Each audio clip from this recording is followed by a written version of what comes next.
स्वातंत्र्य मिळवून तब्बल 80 वर्षे उलटली आणि त्यानंतर माओवाद्यांचा बालेकिल्ला म्हणून ओळखल्या जाणाऱ्या गडचिरोलीमध्ये अतिदुर्गम बिनागुंडा गावात पहिल्यांदाच तिरंगा फडकवला गेला। अभिमानाने हा तिरंगा फडकला। एकेकाळी 12ही महिने माओवाद्यांचा वावर इथं असायचा आणि प्रशासनासाठी अगम्य असलेल्या या भागामध्ये काही महिन्यांपूर्वीच नवीन पोलीस ठाणं सुरू केलं गेलं होतं। आज स्वातंत्र्य दिनानिमित्त मुसळधार पावसाची पर्वा न करता गडचिरोली पोलीस अधिकारी आणि जवानांनी या बिनागुंडा पोलीस ठाण्यात अत्यंत उत्साहाने ध्वजारोहणाचा सोहळा संपन्न झाला।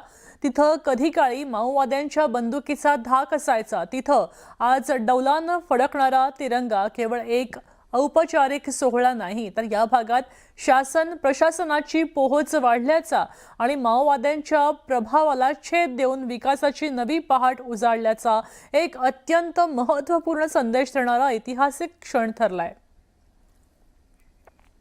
आपल्यासोबत महेश तिवारी फोन लाईन वरून जोडले गेलेत, अधिक माहिती देत आहेत।